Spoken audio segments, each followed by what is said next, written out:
Right beside old Unit 3 sits a shell-marked waste, you see.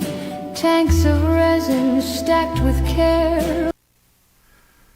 Sorry about that, looks like I smurfed it up. It's normal. Let's do that again. I'll put a link in the description for you, make it easier.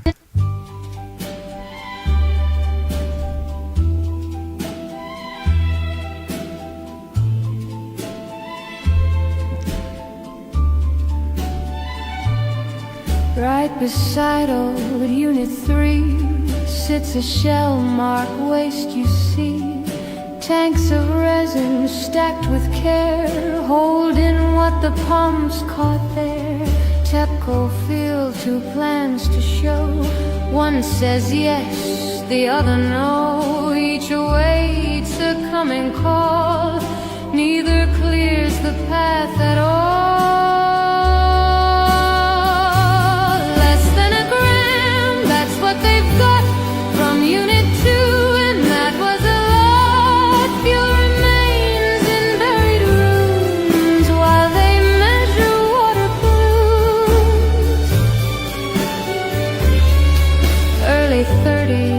So they say, when the work might get underway.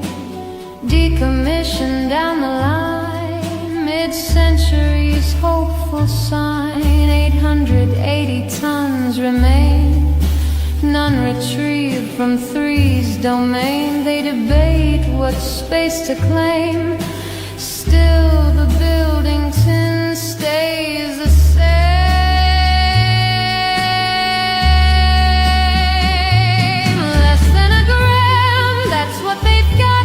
From Unit 2, a careful shot, not from 3, not from 4. Still they work around the door, less than a gram. Still asking for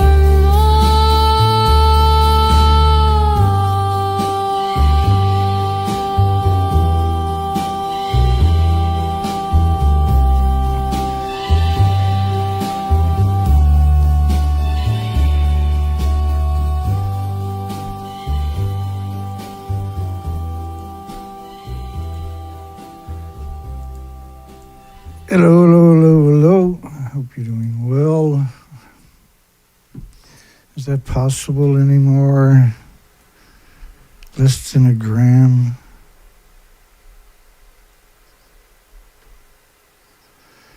Just bear with me for a second here.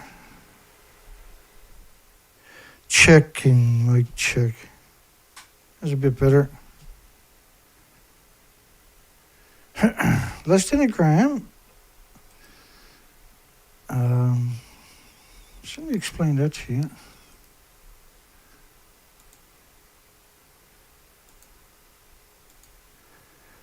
And slowly but surely we get the. I got a gigabyte a second right by the router. I got a gigabyte upload a second and download a second. It only takes 5.8 megabytes for YouTube stream in 1080 60p.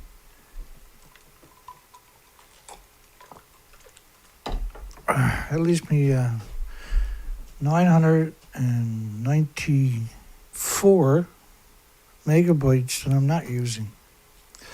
I'm only using 6 megabytes at best, right? Are you concerned all species of whales and seabirds are emaciated post-Fukushima nuclear meltdown? If you click that link like I just done, that's going to take you over to the song, the opening song. And there's tons and tons of music there. And the most anti-nuclear music anywhere on the planet combined is on James's site.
bleaching. I turned that.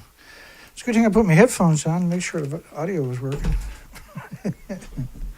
I turned it down. Okay. So they said, they heard, this was unofficial now, that wildlife scientists this spring, because I've seen them out, that's when I seen them out there, I'm assuming that's what they're talking about. They had their tents set up out in that particular bird colony. Seagulls and kittiwakes we call tickleass, but they're actually named kittiwakes. And some sandpipers and a few other small amounts of, there's some residential ducks live there all year. They're eating microscopic animals, the invertebrates without the backbones. So they said they heard that they put poison on the eggs to control the population. Because I'm studying the fledglings, right? So, but that it doesn't answer the question, unfortunately, of where did all the adults go to. So fine and dandy, they're like, the population is decimated. There's 46 million migratory birds missing. 6.6 storm petrels, the biggest colony on the planet, 60 kilometers away from me, is missing. They eat microscopic animals. The common murres that dive 600 feet all day, every day, their entire life, are missing. 2 different spectrums of the food chain. Does that concern you? It doesn't seem like it. I had 125 views on last night's video when we started. It was a good video. So, like, the question now is, and it's not good, it's not a good question either, is where did the adults go? And why is it that the 100 species that or the 100 seabirds that I'm seeing there, mostly kittiwakes, not seagulls, there's a couple of seagulls. Where did all the seagulls go? All the seagulls seem to died. If you live in those homes, there's homes 400 feet away, less than that maybe. Expensive homes. When the wind blows, are they getting poisoned? Is their lawns being poisoned? Are their pets being poisoned? Because whatever it was very effective. It took out 2,000 seagulls and all the eggs. So now I got to go out there at low tide tomorrow with the camera and the Geiger counter and a few other things and see if there's all those carcasses are there. Where else would they go, right? I think tomorrow's going to be a very interesting day for me. So, yeah, you poisoned the eggs, but that doesn't explain where the adults went. And there is no, right, there is no, trying to control the population, but there's only a couple of small colonies left. And we got the biggest migratory spot on the entire planet for seabirds. And they're missing. 46 million birds are missing. All the whales are showing up emaciated. Is the audio working now? Boom, boom. I screwed up. Hi, everybody.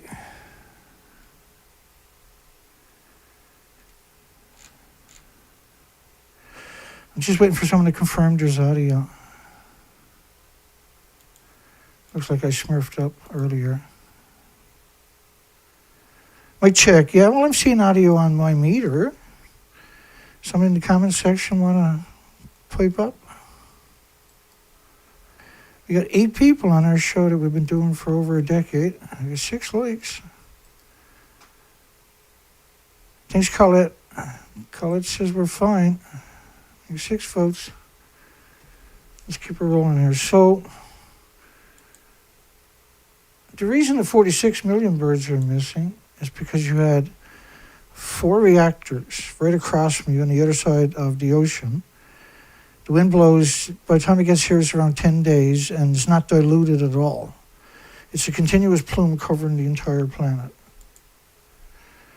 This is a 20-day plume model. This is a 20-day of Neptunium model. It's a 20-day of cesium-137 model. Cesium-137 is recognized as massive amounts, high concentrations. There was a Canadian study, this is the French study, the French government, IRSN. It's very important stuff. This is unassailable documentation. This is 1 million times normal of just cesium. Cesium pulses energy 600 feet every second. It's 1 million or 10 million times pre-Fukushima levels. So think of a plume, snowstorm, starts in Japan, and by the time you get to day 20, the whole planet will be covered in a snowstorm. Now, the snow never stops coming out. Not only that, the snow that's out there never melts. And then you can appreciate why I'm talking about this 5 days a week. I do it 7 days a week, but I think everybody deserves to get a couple of days away from reality. I used to do 7 days a week. And for years and years and years, I've done 7 days a week.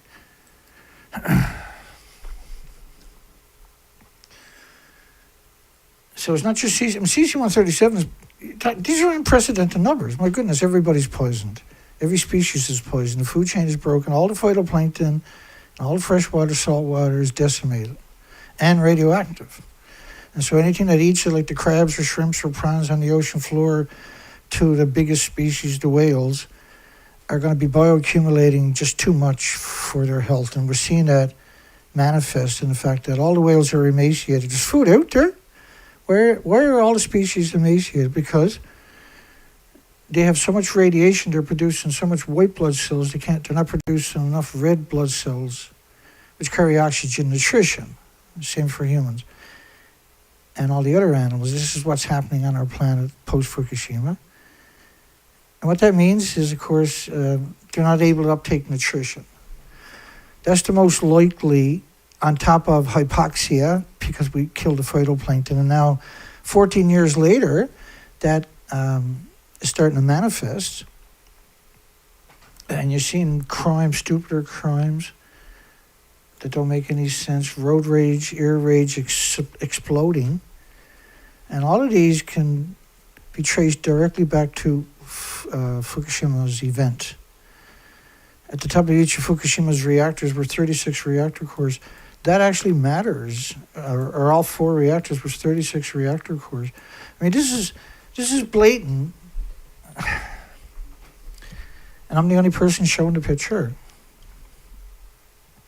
I wish Kevin would incorporate some of these pictures when he's talking, because he has an audience that's not familiar, a lot of them not familiar with my material, and which is the documentation. That should be, even if Kevin just takes a screen capture, he's talking, live streaming, and points to camera and shows people the buildings, I think he'll find that he'll get a lot more people helping him. A lot more people will all of a sudden start understanding this crazy. The reason that I'm doing this is because that's the story. I don't want to be... I would love to have 10 people working for me, and I write the scripts, and they can sit there and like TV does to everybody and just tell the story, right? I would love that. I got no issues with that. I'm only doing this because I can't afford to do that. And I would like to have a big studio with 10 different languages broadcasting 24 hours a day out to the planet, and just get this planet moving in second gear and deal with the nuclear industry. The industry doesn't, the people out there that want to see the nuclear industry stopped, right, refuse to take the tools, like myself, and put them to work, right? That's fact. That's what's going on here. They refuse to accept, for some reason, that some rogue, random person could work all of this out and tell this story, and it's not some academic they can control. And I know a lot of you, like Dana Nasana, for instance, has been around for a very long time, folks. Will probably remember when I first started talking about Fukushima after Fukushima happened. I was at this long before Fukushima, but when I started dedicating every show to Fukushima, the comment section would be full of the pro-nuclear community in particular, but also universities.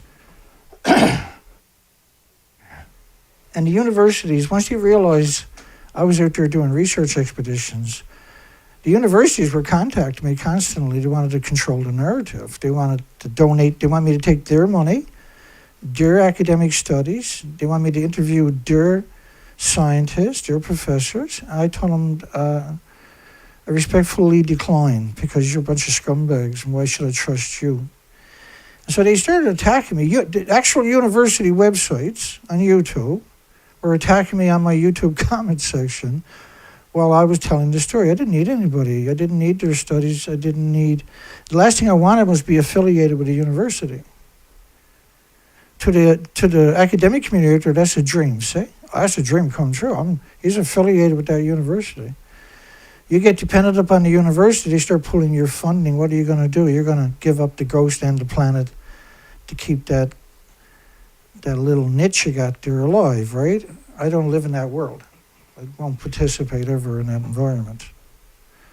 I'm not that guy. That's never going to happen to me. It's the hard way and always the hard way. That's just the way it's going to be. To tell the truth there is no price tags, right? We can't have a future without the truth getting a chance to put his boots on and have a conversation with everybody. Why are we still pretending this didn't happen? And why is all of the media worldwide suggesting that never happened, that the journalists were on top of the building that doesn't even exist? Why wasn't that challenged? Why was I the only person to challenge it more than once? There was a couple of people that originally challenged that narrative, but they didn't articulate it. They didn't show the two different. I'll bring it up for you in a second. We have an extinction event. This is not going to last forever. All the species will soon be gone. And you just can't keep with the same sad song and dance garbage can diagnosis of climate change. You didn't ban the food in 14 prefectures, half of Japan, because of climate change. You banned it because of radioactive fallout. That fallout covered the entire planet. It wasn't just Japan. All of Japan should be banned, but then you would have to evacuate Japan, so they wouldn't do it. All the planet, unequivocally, was covered in horrifics. It's still happening. And that pretending this is not happening is the worst road you're going to take. This entire planet can mark my words and take it to the bank. We are making a fatal mistake. I'm not working myself silly. I'm not ran into the ground because it's like a banana potato chip war. If they're on top of that building, then I'll give everything I got to the Salvation Army or whoever you want me to give it to. Take every video I got down. All you gotta do is make a video and prove to me that I'm wrong. In fact, I'll give everything I got to you. Even all the hard drives, I'll give it all to you. Everything. I'll give you everything I got. And I'll jump into a wood chipper on YouTube if that'll make you happy. If you can prove me wrong. YouTube will probably stream that particular video, don't get me wrong.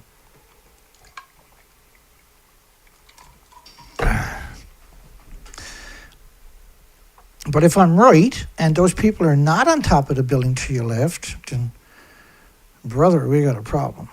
We better start dealing with it. We better stop being cowards and start being people. We only get one kick at this can, and you've got 14 years slipped away. Not raising your fists. Not doing everything in your power. Not dedicating your life to a better cause. To a worthy cause, to an important, an unprecedented cause, is something you're going to regret for the rest of your life. I can tell you that right now.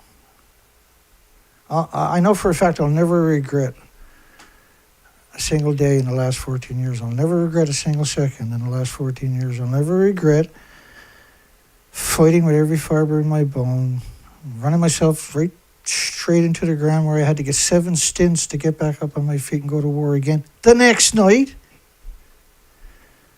2 hours after I got out of the hospital, after being in intensive care for 21 days and then shot into the city where they done emergency surgery, gave me 7 stints. The next night I was doing live streams.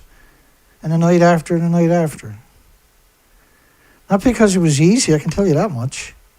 Not because I didn't want to rest after being traumatized by 21 days in the intensive care and everybody around me. And how do you get those noises out of your head, right?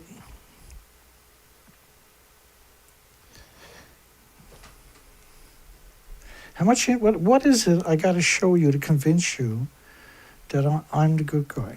That I'm here to go to war for you. For whatever reason, I was on this planet. The only reason I can come up with was to go to war against this industry. I was put on this planet to do exactly what I'm doing, to work out the story and then come out and inform you so you can come to your senses and go to war with me. History will never regret you going to war with me or enabling me, making it possible so that I can pummel this industry. I can't do that on the microscopic budget that I'm barely sustaining the internet with right now. There's so many things I could do. There's so much I'm willing to do. I've already proved it, I hope. 6 years, 4 to 5 months on the year doing species counts. You got any idea how brutal that actually was? And then attacked the entire time, and I got to stand tall while everybody is trained to hate me, even though I'm actually the good guy.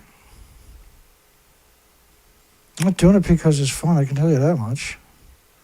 Or exciting, or I'm not invited to cocktail parties, and I'm shunned everywhere I go. I barely have a budget. All my equipment is old and broken.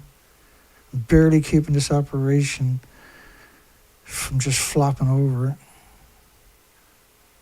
And I still don't know how to quit. I don't have it in me. I sit down every night and I go to war. That's all day long is torture, not being able to go to war. And I sit at night and for 2 hours I'll go to war. That doesn't stop once the camera's off. It doesn't stop with the minute I open my eyes in the morning. That mindset is focused. I start the news cycle the minute I walk out, the kettle's boiling. I'll start the news cycle. What are the terrorists up to right now? I wonder in this exact moment, because that's how. If you look at the 24-hour news cycle of the news, just nuclear news, nothing screams terrorism more than that. Let's just do an example of that, actually.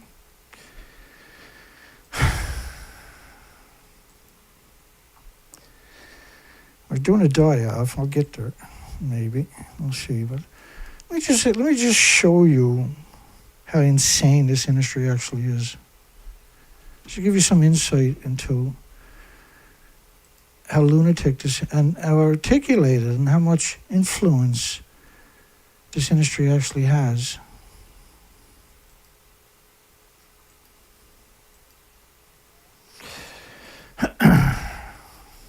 Bear with me.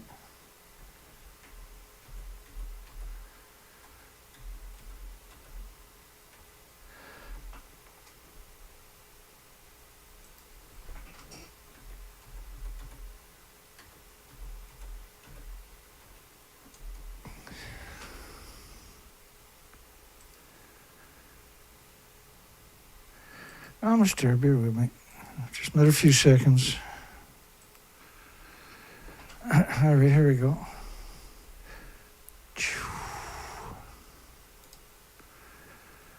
So go to Google or whatever. Google seems to be the better one, unfortunately. Type in Fukushima and then copy that page. And then type in nuclear.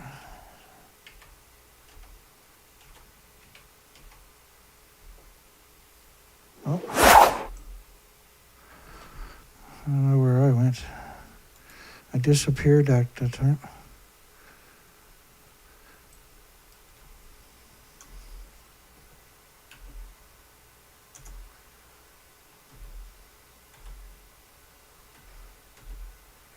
This is not a Hollywood movie, okay? This is real life.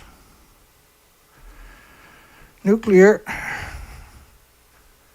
So this should be 24 hours, yeah. So that's a 24-hour news cycle. And so let's just look at a couple of this stuff. I have to go through this every single day. You should too. So I'm just got the mouse. I'm squeezing down on the wheel, and that's going to open the link at the top of the page. So I've already opened 10 pages here. I'll scroll back up the top of that page. I'm going to go down to page 10. I'm going to scroll down, and now I'm going to do the same thing. I'm going to open page 11, page 12 at the top of the page. It's 13 now. 14 pages, 15 pages, 16 pages, 17 pages, 18 pages, 19 pages. I got to read every one of these stories between the night and the moral night, even though I'm going to do a dive-off show. Got to come back down to the page of page 19, the last page that I open up. Page 20, page 21, page 22, page 23, 24, page 25, page 26, page 28, page 28. I might have done it twice. So let's see what we got here. We got 1, 2, 3, 4. We got 4 stories on each page. 5, 6, 7, 8. There's 8 stories on each page. 9, 10. So 10 stories on a page. I'm going to go to the last one, the last link. I'm going to open that one. I'm going to scroll down. And the servers still are busy. But there's still one more trick we got to get through. So we're at page 30. I click up here. Okay, so that's a full page. That means that if I copy that page, and I'm going to bring it down to the very last page spot. So that's a copy of the last page. I'm going to go up to my tools, and instead of the past 24 hours, I'm going to go to the past hour. So here's what's shaking and moving as we do the show here tonight. And we're going to go down to the bottom of that, and we got 2 pages. So these are very important. These are the 2 most important pages you start your day off with. Oh, yeah. So generally what I do is I'm going to pull that link, that URL down on the page. I'm going to let it go. And because I got my Geiger counter in the way up there, I'm just going to expand that page. Sometimes that happens to me. I forget off the top of my head how to kill that split page. Split page? I don't see it. Anyway, so I have to open up each one of these stories. And that's a bit of a pain in the ass that you get I always hated that split page, eh? Just give me 1 second, maybe I can. And I used to know recently where that's to, but it's pretty rare for me to get that page, so I'm going to kill that page. I'll probably just kill the other page. Yeah, I did. But you get the picture. I'm going to open up 320 stories. And that's going to be my target for the night and the moral morning and the moral afternoon is 320 stories. 32 pages with 10 stories on it. And that's your 24-hour news cycle. And when you start your 24-hour news cycle, you've got 320 stories to get through. A lot of the stories are going to be about the same subject. Not a lot, but you'll get, say, 5, 10 stories about the same subject sometimes. You got to read each one of them in order to figure out that particular story. Each story will give you different little tiny bits of different information. This is how you do it, eh? You have to read every story to get a consensus and the extra information. Like the soil from Fukushima. Let's just talk about that for 1 second. I hope nobody minds. Some nights are like that. Some nights are like that. There's nothing I can do about it. That's the story we got tonight. Fukushima. Let's talk about that for 1 second. It was only the last couple of years Fukushima would actually show up in the search engine. So we want to get the past 24 hours of news. Japan to expand use of soil. So I think there's 9 stories that came out about this in the last 24 hours. I got them all in a single folder. It was what I was going to do tonight. Japan to reuse Fukushima let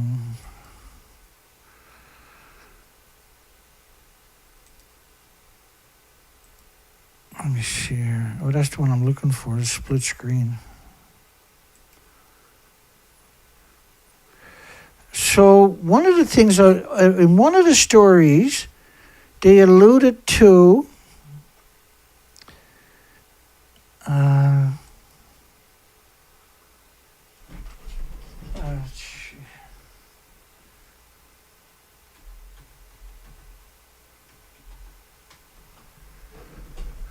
and private companies. Eventually, so here we go. The government will expand the offloading. They got 30 million one-ton bags. They made 16 million disappear. Nobody knows where they're to. So now they say they got 14 million bags. We know it's 30 million, and I can show you the documentation I have over and over and over, and I might just do it in a few minutes. The government will expand the offloading of radioactive soil generated from Fukushima nuclear accident cleanup to government-affiliated organizations across Japan. So they're just going to give it to government organizations, which is your communities, and they're going to use it however they see fit. And they're just not going to tell you. And eventually to private sector. Well, what does that mean? You're going to give brutally radioactive soil, 1-ton bags, to the private sector. You're going to give these incredible dirty bombs to the private sector. Well, hopefully your landscapers buy it and put it on your garden. You sick and demented and twisted, typical pro-nuclear degenerate. Over the next 5 years, the government, the people you hired not to do this, plan to expand reuse initiatives to its regional branch offices, which is people you hired to do the roads and maintenance and your community and everything else. Corporations honors jurisdiction and private companies, land development projects across the country. So instead of why do that though? Why does all these years of controversy originating from spending $48 billion just to pick it up. And now rather than deal with it in a responsible manner, you're determined not to. You're determined to put it back into communities. It defies any kind of rationale whatsoever. It's like going to a mechanic and you bring him 4 new tires and he takes the tires off your car, puts your new tires up on a display to resell and tells you your car is good to go. So you get in your car, you're driving down the road, you got sparks going everywhere because you're a good citizen and you're not going to question the government, right? Or it's like going to the dentist and the dentist says, well, your teeth are healthy, but I got to pull them all out. Now stay still. And you start pulling all your teeth out. And there you go. You won't have any teeth problem for the rest of your life. You have a nice day, sir, and we're going to send you the bill in the mail. And you're like, okay, I'm a good citizen.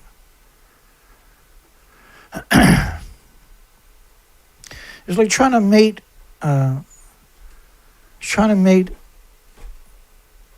porcupine with a killer whale. It doesn't make any sense. It's like having a swimming pool. You build a swimming pool, and then your wife fills it up with cement because she's afraid the kids will drown. But she wanted the swimming pool in the first place. And you got a big fence around it so the kids can't get in it. Barbed wire on the top of the fence. You got pit bulls in the pool so the kids can't get in there. Whatever. You have 24-hour security, armed security, with pepper spray to keep your kids away from the swimming pool behind a barbed wire fence. And your wife's like, no, I'm still worried. We got to fill it up with cement. And it's got to be the best cement, same stuff the nuclear industry uses. It's just the best. It's got to be triply inspected before we use it. Did you hire the government to poison you for 1 million years? Is that what you? The government are your employees? They're not some separate entity. They're not some sovereign organization. They're your employees. You know that, right? I don't know if I've ever told you that. It's like being told today that they put poison on the eggs to try to control the population. So where are all the adults? You know, I get the science that you're suggesting, that you're trying to control the population a few miles away from me of birds that are just, there's not very many of them left. I guess they're a problem at McDonald's on people's cars all the time or something. There's no food in the tidal zones, only at really low tide, and it's just only enough for a couple of birds to find a few sea urchins that crawled up from the deep. Okay. And so I got all of those stories anyway. High Court upholds approval for nuclear units in southwest Japan. So they're being challenged in court, and this is in order to get rid of any pesky activists who might say, well, what if, or how are you going to evacuate people when you have these little tiny roads? Where are they going to go? You see what happened at Fukushima, they're still not back there. Why should you have to evacuate your community for a power plant?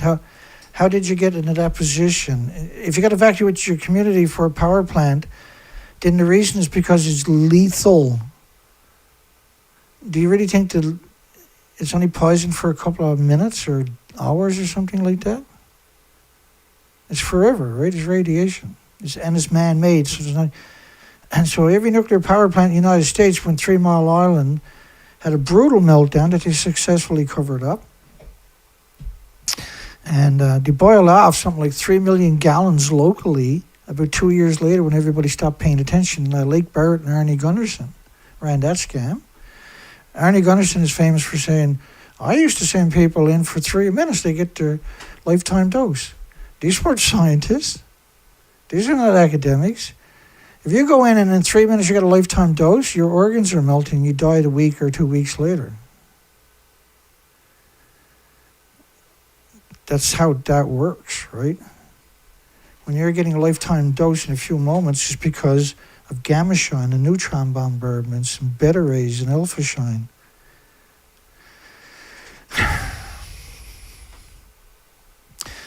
Building trade automated scripts for ACON, weekly trends. I should sit here for 10 hours and go through everything. And then sit here, at the end of 10 hours, I'll go out and get something to eat, and I'll come back in, and then I'll do a 2-hour show and tell that story. Then you might appreciate how insane this industry actually is. I'm not talking about my regular people. They know. They wouldn't be here if they didn't know. It's very concerning. Surveying Alberta's options on nuclear energy. Alberta's the oil capital of Canada. Why would you want nuclear? You got all the oil you could ever want, all the byproducts you can utilize. Lovely. Province exploring nuclear energy. Lovely. Oh, they're so smart and clever, wonderful people. They're probably going to get nuclear, and they'll be so much better off, Dana. That's the nuclear industry. This is how it thinks and talks and operates, and that's the people that it wants to hire to portray the industry that way. These are all serial killers. Oklahoma still considers nuclear energy amid the past radioactive concerns, but yet they're going ahead claiming they're going to build small modular reactors that don't even exist. Well, why not geothermal that already exists? Why is that a bad idea? How come geothermal is such a bad idea? Anything small modular reactors can't do, geothermal can do it right away. No issues. Get it up and running. Guaranteed, no if, and, or buts. You don't need to bring in 1,000 corporations to build the parts either, like nuclear.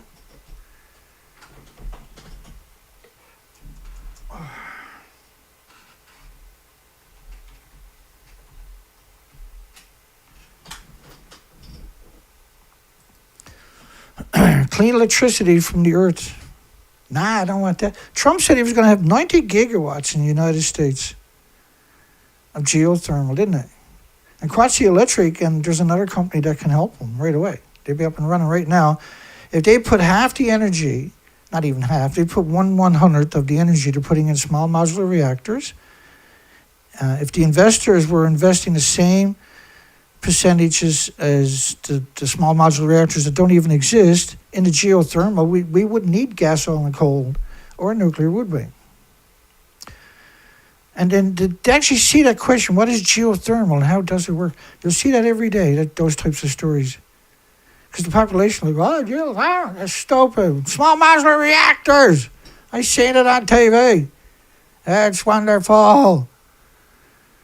Most Americans are still in the dark about geothermal, and they always will be. The industry is not going to say geothermal can do the same thing. And even if it can't get up to, say, it needs to get to 700 degrees to really create the steam for industry, so to call, it can get up to 400 or 500 degrees easy. That's obsolete 50-year-old technology. Which means if you use 10% of what you normally would in gas, oil, and coal to supplement it, you'd have your 600, 700 degree, 800 degree Fahrenheit temperatures, which is going to perform better than any gas, oil, coal, or nuclear plant on the planet. And so big whoop if you got to subsidize your geothermal to get the extra oomph out of it. And there's tons of ways to reclaim energy. Like lava rocks and sand can hold energy, enormous temperatures. Lava rocks can hold it for months, 3,000 degree Fahrenheit temperatures. Sand can hold 700, 800 degree temperatures for a month or two. And we have an abundance of both. Lovely province exploring nuclear energy. That's the craziest headline I've seen in a while, that particular one. Lethbridge East MLA travels to London to explore nuclear power. London, the whole the London, United Kingdom, they dumped barrels all day into the ocean for 30 years with special designed freighter ships. They're literally the worst humans conceivable. International Degenerate Agency chief says Iran's cooperation with inspectors working. IAEA chief, which is a subsidy of UN, which is a military-industrial complex, 195 militaries. Rafael Grossi never was your friend, trust me. This is not nuclear versus renewables, electricity expert calls consultation on nuclear a positive step. And that's all the major medias are promoting whatever the nuclear industry whim is, and each day, endless, there's 300 stories out there from 1,000 public relation firms vying for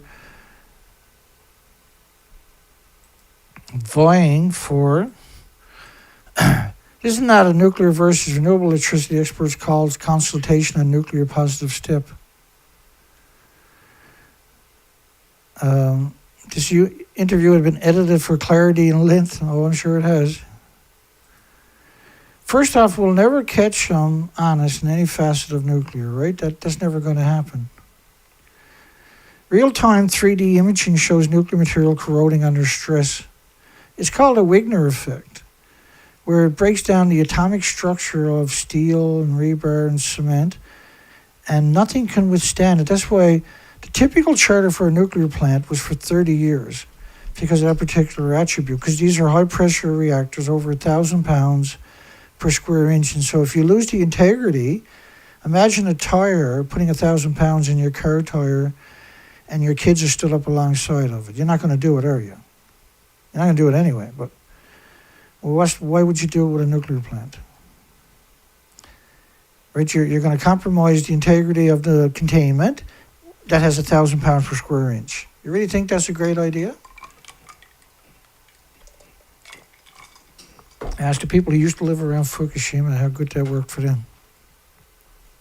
Survey in Alberta's options. So, yeah, when you see Yahoo get involved, they have hundreds of media will regurgitate them right away. The Globe and Mail, the worst humans conceivable, they promoted uranium stocks 3 to 4 times a week hard. They promoted every day. They had 3 different writers dedicated promoting uranium stocks non-stop when Fukushima happened, and it never ever stopped even today. They're literally the worst humans you can imagine besides the government and the medias and the universities from the United Kingdom and Canada. United Kingdom, Canada, and Australia, I mean, these are parasites. They have no human attributes whatsoever, not even a single one. We've covered this for years and years and years. Britain, France, and Germany likely to initiate UN sanctions. General Atomics invests in unity too. Palestine's nuclear plant returns to operational status and ready to receive fuel. Is that Chris Singh? Holtec doing that, I wonder? See, the problem when you talk about nuclear, there really isn't a somebody that's reasonable. You can't, well, like they're actually a pretty good person. They'll make the right decision. You're never going to have that conversation. It's always like they're notorious parasites. It's never any other way. As E3 prepares to restore sanctions, U.S.-wide nuclear fuel production advanced reactor development with new locations. Department of Energy throwing money around. You got nothing for geothermal. How dare I talk about geothermal and nuclear at the same time on top of that. Pioneering 25-year-old geothermal heating project in Germany set for expansions. Super hot geothermal drilling pushes the limits of oil and gas tech. Croatia confirms geothermal potential. Geothermal energy gains traction in California. Barely. Nuclear, they're going to throw everything. They're going to throw all your pensions, and that's exactly what they're doing, by the way, to prop up the small modular reactor, the fusion industry, which doesn't exist, doesn't have any applications into the regulatory agencies. But sit here and read 300 headlines, 300 stories, just the 300 headlines. That'll drive you insane all on its own. In fact, let's do that for a bit of whoop whoop. You can see me. You'll see me as the show progresses, as it starts to lose faith in humanity. The U.S. widens nuclear fuel production, and what they're talking about there is you need high-grade fuel in order to make these stupid, idiotic, small modular reactors be able to produce enough power to make them viable. They have to do this dirty trick and use plutonium mixed oxide type fuel. The process is the exact same in order to get high-grade, high-assay fuel, which is like enriched uranium-235 and plutonium. Another old nuclear reactor is coming back. These stocks could benefit. Another old nuclear reactor, that's the Palestine. And I'll butcher names, sue me. Like the last thing you want to buy, like reactors shouldn't be on the stock exchange. Coal plants are not on the stock exchange. Oil plants are not on the stock exchange. Gas plants are not on the stock exchange.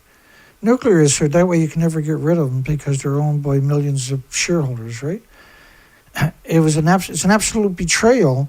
And under the original constitutions, the Bill of Magna Carta is the Bill of Rights for Canada, the Magna Carta is for Britain and similar countries that are using those doctrines. A corporation had a charter.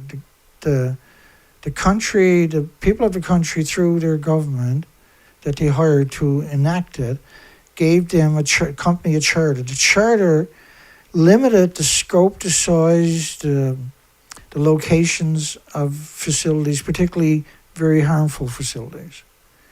And so there was a checks and balances there with that assertions that if they ran afoul of the law, if they were just a bad company, if they were criminal, if they were polluting the country, that they could be arrested. There was an incentive for them not to do it because they could be arrested and they would be held accountable, put in jail. The company would be liquidated to pay off outstanding debt and restitution and for reparation of the land and everything else through the liquidation of the company and its assets. And then the owners would be in jail. And that would teach other corporations not to do that, to be dirty players, right?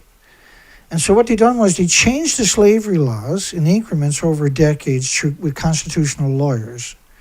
And this was way back in the day. Justice Hugo Black former Supreme Court justice at the time, had wrote an eloquent dissent of how absurd it was that a law meant to free black people from an oppressive government was now being co-opted by corporations that would take the freedom away from a solvent people, which were you. You were solvent people. You ever heard tell of I'm a solvent person?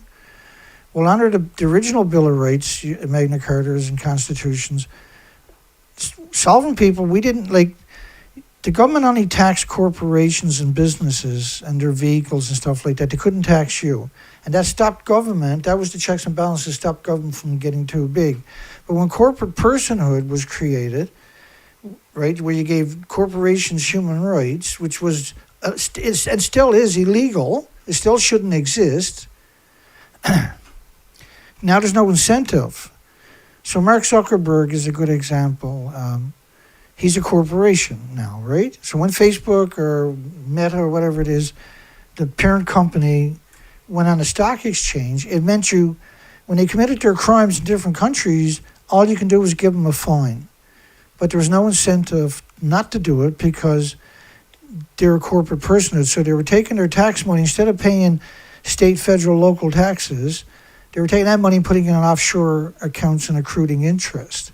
And so when they get a fine for being criminal, and they're guaranteed, because that's part of their charter, their corporate personhood charter, is to be criminal as long as it's profitable. Because there's no incentive not to be. And so that's the end of humanity by giving corporations, and particularly people in the know can create these corporations, get them on the stock exchange, make them invisible, or give them immunity from the harm and damage and the catastrophic stuff that they do. And there's no accountability now because they're on the stock exchange. You can't get rid of them. You can't put 1 million people in jail. The bosses can't be put in jail. All you can do is get a fine. And because they don't pay state, federal, local taxes, you're not hurting them, because all that money is sitting offshore just in case you give them a fine. And a lot of the money is used to pay off governments to give them more benefits. So they're not paying state, federal, local taxes, but they're still getting tax breaks. And tax breaks is when they take the taxpayers' money. They don't pay into the taxes, state, federal, locally. It's the opposite of what a company should be.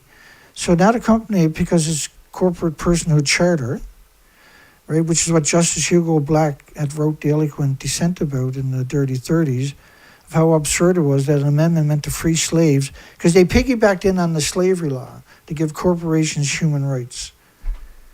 Not all of them, but some. Which is a legal amendment to the constitutions, which is amended to the Bill of Rights in Canada and the Magna Cartas in the United States, and by proxy countries, right, that mimic those particular Constitution, Bill of Rights, and charters. And so Nano, they don't have a product, they're on the stock market, they have the 14 biggest financial institutions on the planet buying stocks for 2 or 3 weeks in these many different fusion companies and small modular reactor companies, where they'll buy like 1 million, 2 million, 5 million shares. And then the investors will see that trigger, that rise, in this exciting new company of fusion and small modular reactors. And they look up small modular reactors and they're like, holy shit, it's everywhere. This is a gold mine. 2 weeks later, they lost 30 or 40% of their monies. And they're going to sell short to try to recover, and then they're going to try to invest it somewhere else. And so what happens is after 2 or 3 weeks, the 14 biggest financial institutions will see that money growing from the investment, the other investors coming in, and then they'll sell their shares, steal their 30, 40% of their profits or their investments, and turn it into a profit for them. And just rinse and repeat. And they've been doing that since Conference of Parties 28 is when they cooked up this at United Nations. So it's a 100% Ponzi scheme on top of that. Another old nuclear reactor. That's 2 different stories. Look, that's MSN and Barron got the exact same story, headlines. And France, IAEA, Chief Set Inspectors again.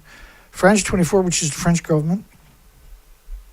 And when you see stuff like this, American Nuclear Society, America, or the World of Nuclear Associations or anything like that. These are lobbying groups. A busy week in Utah for nuclear development. And we started off with a nuclear Oklahoma story, right? Earlier. Westinghouse welcomes the Nuclear Regulatory Commission licensing extension. I bet they do. World Nuclear News, which is a lobbying group. That's them come out and say, see how good we are? You throw your money at us, and we'll make sure you get your licenses extended. They know everybody. And you'll never see their names on the stories. I got tired of looking eventually. Alberta, Canada, affordability minister. Affordability minister. We've lost the planet to bureaucracy a very long time ago. Now it's gone to ludicrousness. To explore nuclear energy in London. He'd gone to London, and all the media is screeching that out there. So they're up to no good. Whatever it is, it's going to be no good. Most likely what they're going to be talking about is a small modular reactor for Alberta that doesn't even have an application into the regulatory agency, but if you give them billions and billions of dollars, they'll do the best they can, which is never going to be good enough. Nano-nuclear energy signs a memorandum of understanding to explore nuclear fuel opportunities in Argentina. Now, the reason they'd want to go to Argentina, same as Canada, the United States are doing it with their so-called small modular reactors, is you don't have checks and balances. They don't have to build a test reactor. They don't have to submit 2 million-page application to the regulatory agencies. They don't have to build a test reactor. They can just go ahead and build whatever they want, plug it into the grid, and hope it all works out. That's why they're going there. They don't have the red tape. And so to the investors, they're not going to build it, don't get me wrong. To the investor, though, who doesn't understand these details, this minutia, it looks good. It looks good on paper. So they're more likely to put money into Nano, which is a spin-off from the government Department of Energy. Some of the people in the Department of Energy created this company to siphon a few $1 billion a year. And now it works so well, they're gone on the stock market. They don't even have an application into the regulatory agency. They don't have a product. What they are buying is they're buying up patents, which doesn't mean anything if you haven't got a product, if you don't have an application into the regulatory agency. And they're buying patents from companies that done the exact same thing as they're doing. That's how they stayed in business for a few years. And they siphon 90% of the money is stolen through administration. These companies are Ponzi schemes. And the ones that are on the stock markets are Ponzi schemes.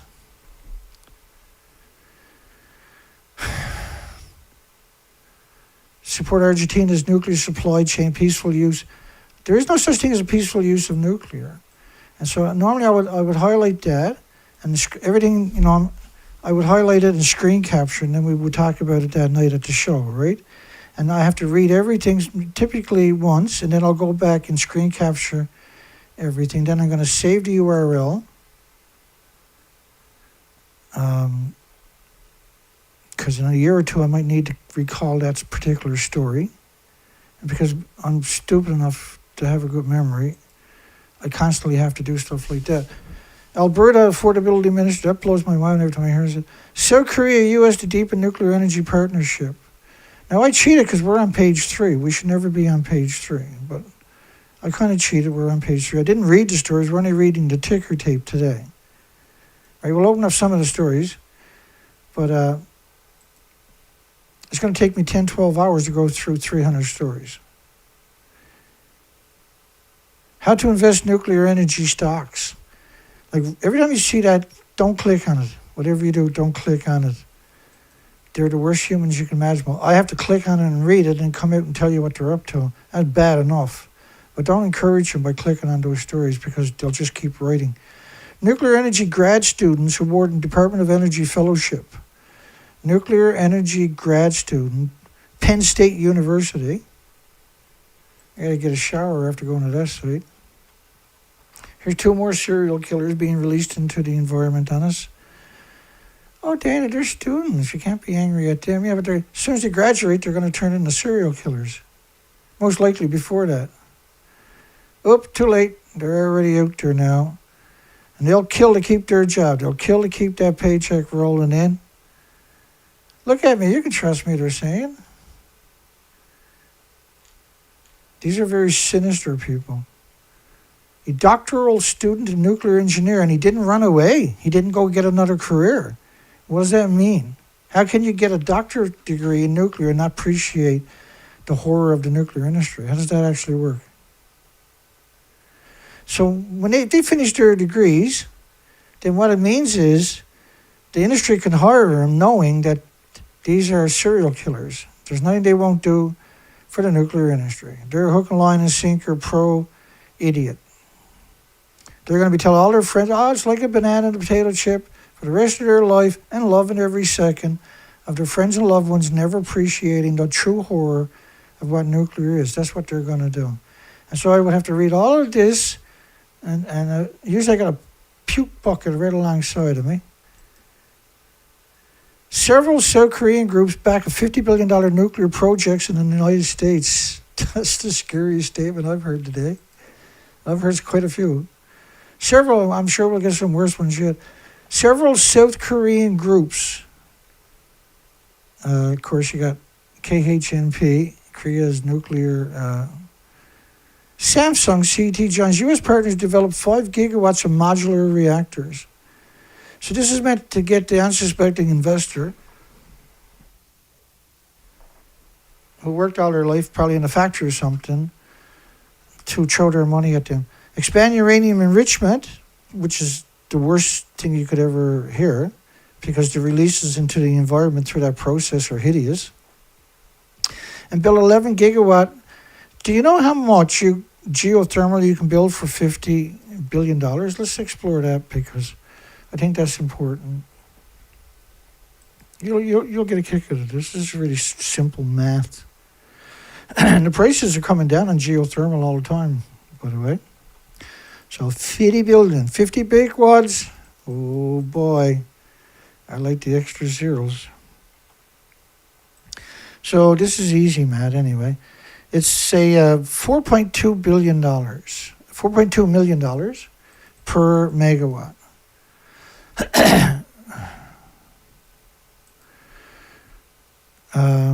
So they can have easy the same megawatt.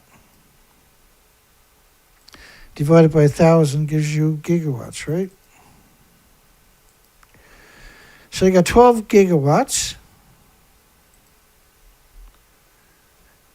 which is what they're trying to get 11 gigawatts of energy, small modular reactors. And once you take the fuel and put it in a fuel pool, it'll poison the planet for 1 billion years, the emissions. There's no containment of a fuel pool. You got 1,000 fuel pools worldwide hemorrhaging radiation. And you got no solution. They're not trying to find a solution. They don't want a solution. Their intent is not to come up with a solution. And $50 billion is more than enough to get the nuclear industry in gear. But why are they so intent on the small modular reactors? Why is that the holy grail? Why is it they're so fixated on that? Because it's a stupid cult. It's a death cult. And the more nuclear, the more less likely we are to have any birds, insects, bacteria, or fungus left on this planet. Because you can't contain the emissions. So eventually you will wipe out every species on this planet. And if you don't need no nuclear accidents, you don't need no meltdowns, you don't need no dumping. And they got away with it for 40 years, brutal amount of dumping in the oceans and everywhere else they felt like, including the Great Lakes, by the way.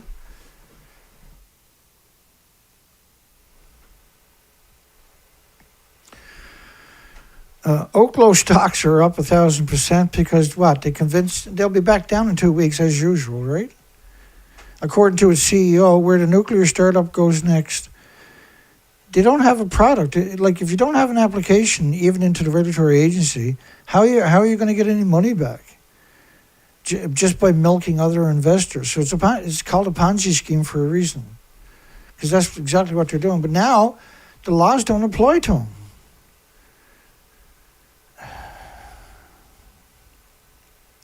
Nano-nuclear strikes a deal with Argentina, only uranium feedstock producer. Nano acquired licensing from Ultra Safe Nuclear to an auction because they went bankrupt. Oh, Ultra Safe Nuclear, remember them scumbags? I remember because they used to call me up and torment me all the time. They were real life scumbags, those people. They were slick too, man. You got to give them credit. When it comes to being scumbags, those guys had a good lockdown on it.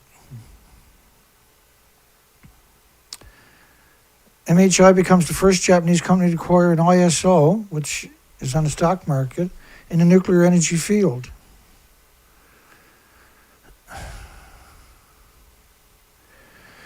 Trump has added against the stop nuclear war between India and Pakistan. India and Pakistan are constantly, even the haircut minister they got over there was threatening to use nuclear. I'm not kidding you, they got a minister for haircuts. They're still not as bad as UN, though. UN's got a minister for everything on this planet. Every country on the planet has to ask the United Nations what they're allowed to do next before they do anything. That's what runs your planet. It's called a New World Order, according to George W. Bush. Nuclear officials endorse using plutonium from dismantled warheads. Nuclear officials. So there's no referendum. There's no science here. It was just nuclear officials. Oh, yeah, we like it. Yeah.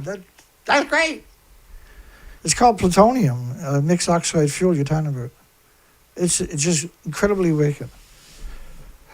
Axio, which is a terrible site, and I shouldn't even go to it.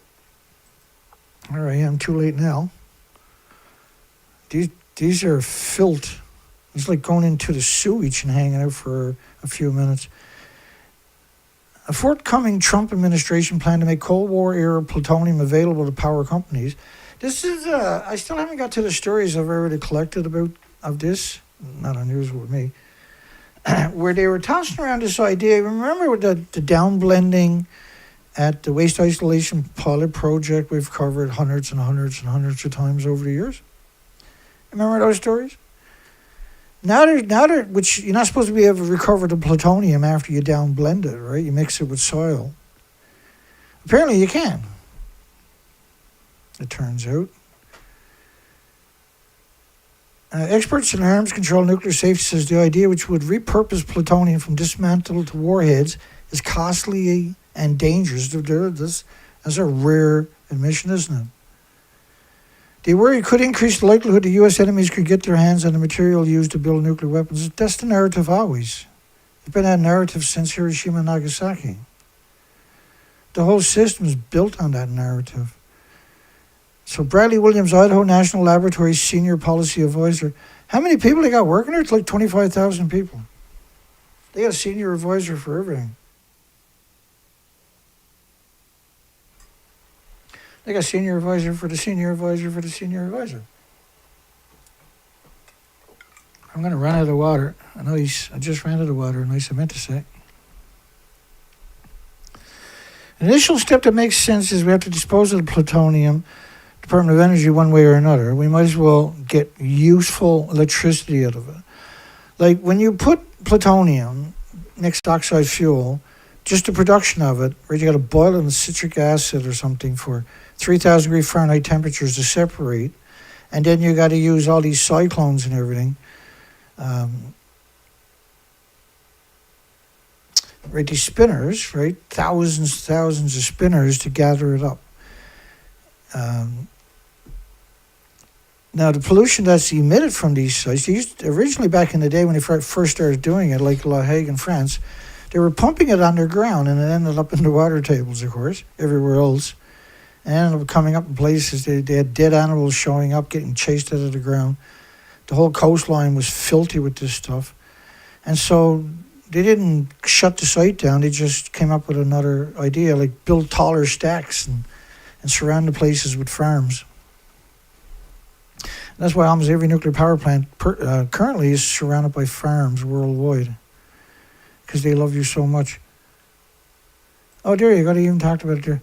Since then, some plutonium has been trucked to the Mexico Waste Isolation Pilot Plant, WIP, which melted down in 2014. We covered it extensively. They actually took video clips from my videos and put it up on QRW, whatever it was, their local channel in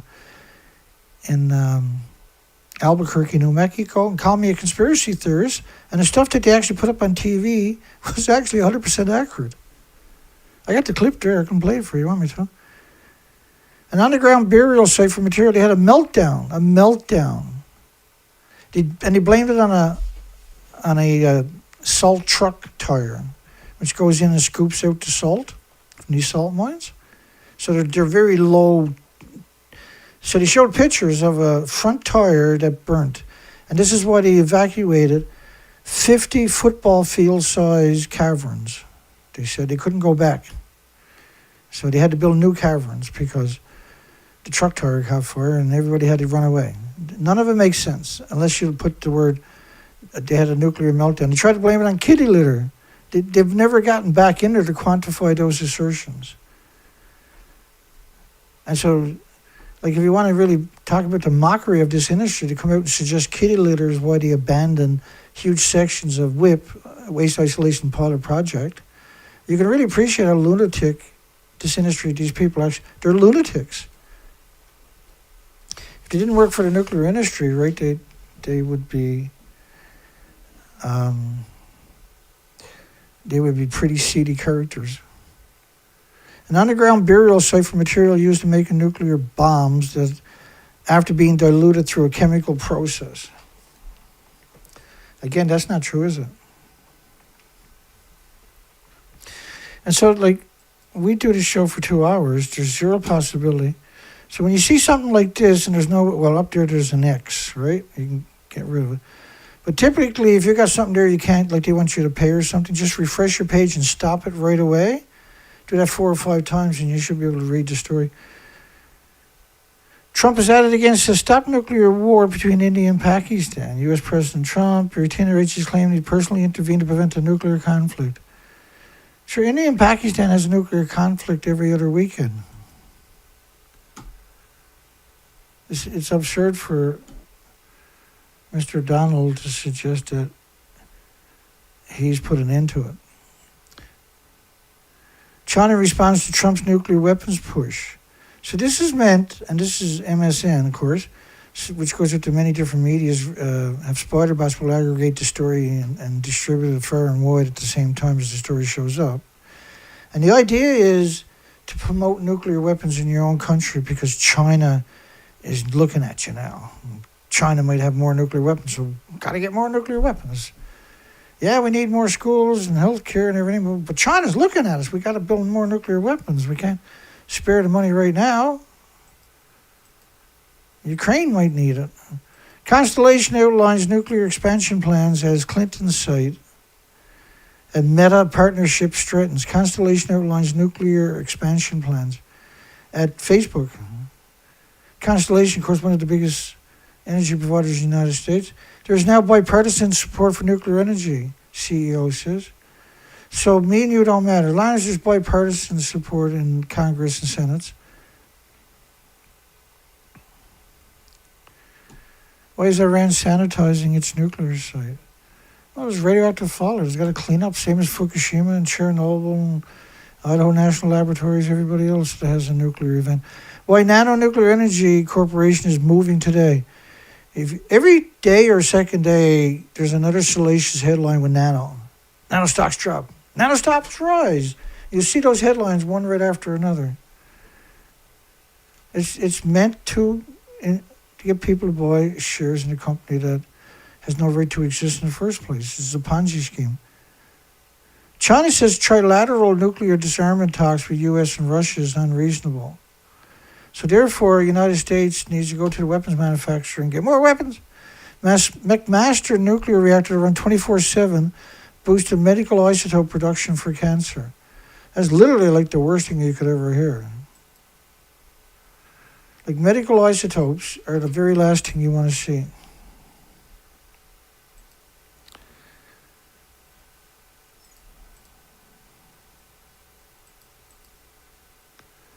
Look at that, I've been selected.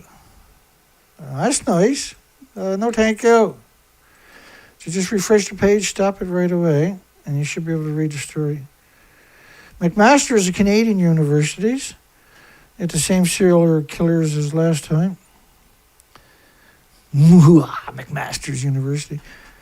McMaster University is significantly ramping up production of medical isotopes to slaughter tens of thousands of cancer patients around the world and develop new drugs. All the drugs since radium have never worked. And so you got to give them credit. They don't give up easy. They're very hard workers. That's the best way to describe these monsters. Do you understand that story at all? Does that make any sense to you? Let me explain. I'll explain that to you. I'm not trying to say this to be mean, okay? I'm not like that. I'm not going to denigrate somebody with academic degrees and university. They're big shot university professors. Why would I say something nasty about them? Unless, like, these are particularly nasty people because they want to make the stuff that does something I'm going to show you here in a second. I'm going to show you why I vehemently disagree with what they're saying. In fact, the poll I had last night is a pretty good indication of where I stand. Should it be illegal to maim, poison, harm, or kill people with man-made radiation?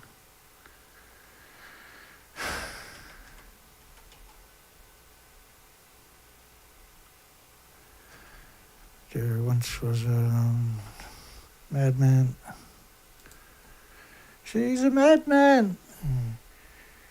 He thinks.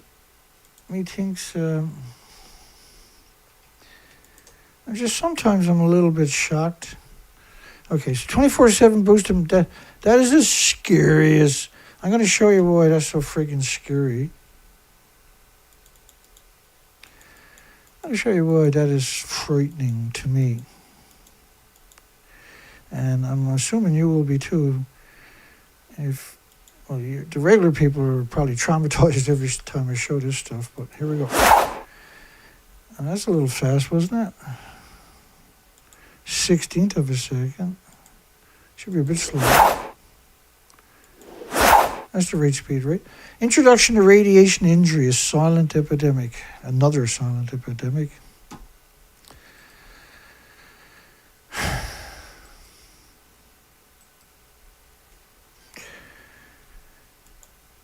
Radiation-induced injuries to the visual pathways. Let me go backwards. Let's switch it up a bit tonight. Let's go up backwards. And that little. This is a fraction of the stuff that I got. Impaired wound healing after radiation therapy. The word radiation.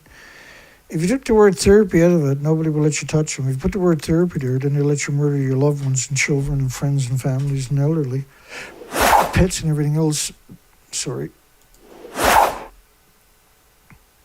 Radiation-associated cancer risk among injured children treated at different trauma centers. Several decades after radiation therapy. Several decades.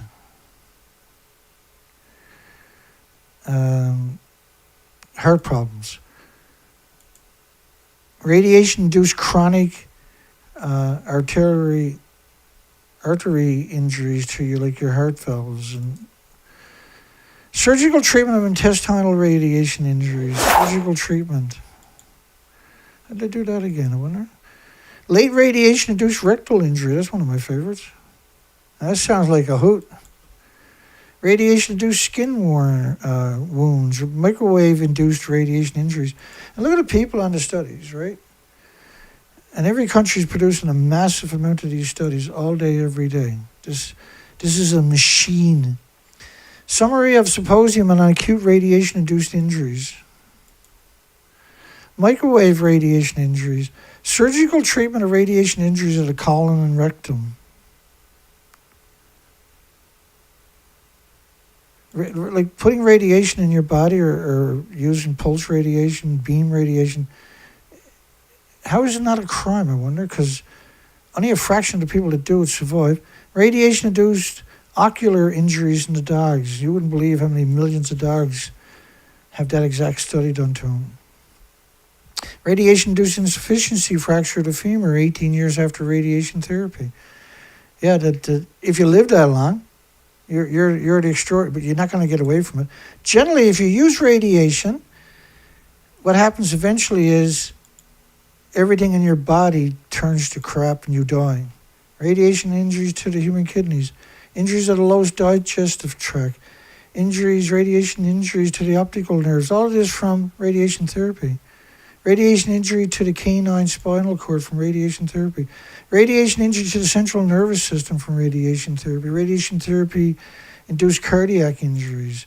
So you use radiation to get rid of a tumor here, you get tumors everywhere else within a few months. That's how it actually works. And then there's chemotherapy. And then there's radiochemotherapy. And chemotherapy is no different than radiation. And they don't go, you'll hear people talking about how they had chemo.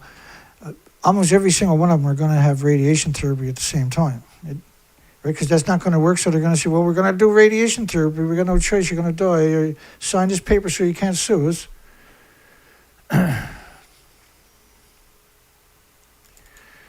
Just bear with me. Some nights go like this, right? This is not a bad thing, trust me.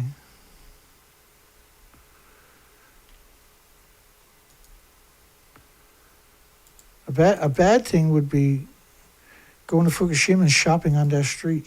4 people died in the first year. 7 people died in the first year.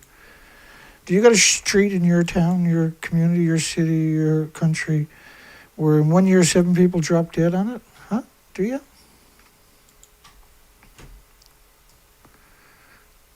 Here we go. This is chemotherapy. On keyboard.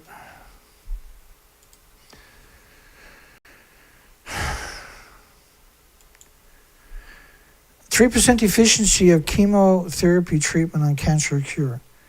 So this was just chemotherapy, chemicals, but almost always included radiation. But this study is about the chemotherapy itself. Had a failure rate of 97%. So if you're going to a gambling casino, or if you're going to send your children to school and they had a 97% chance of getting ran over that day, would you send them to school? No.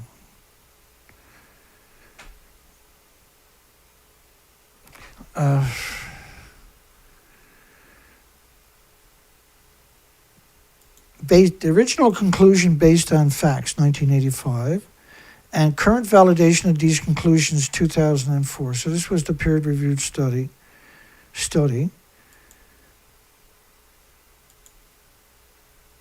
The overall contribution of curative and adjuvant cryotoxic chemotherapy to a 5-year survival, so if you survive 5 more years as an adult, was estimated to be 2.3% in Australia and 2.1% in the United States. Conclusion: to justify the continued funding and availability of drugs used in chemotherapy, a rigorous evaluation of cost effectiveness and impact on quality of life is urgently required. You got a negative trillions of dollars in research and you still haven't come up with a solution. You're not trying. Then radiation clearly and chemo are not a solution. How can chemicals be a solution?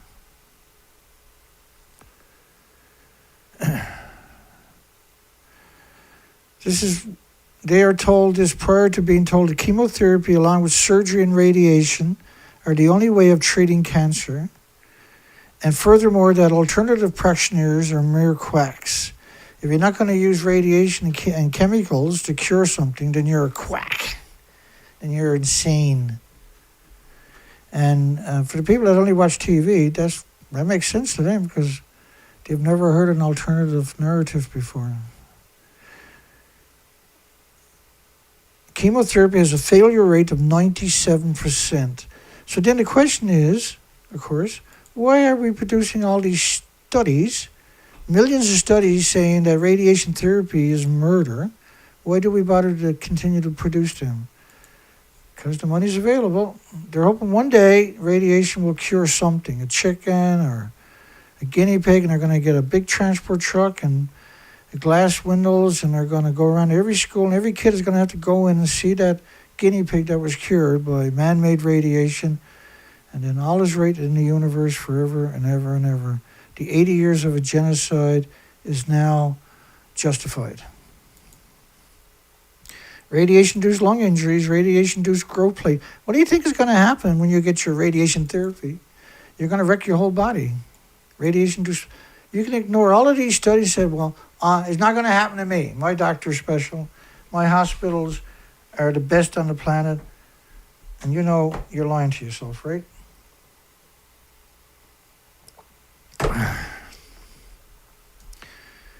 Anybody continues to believe in that are the same people that believe that they're on the top of that reactor for 150 feet above that stump, a nuclear meltdown to your left.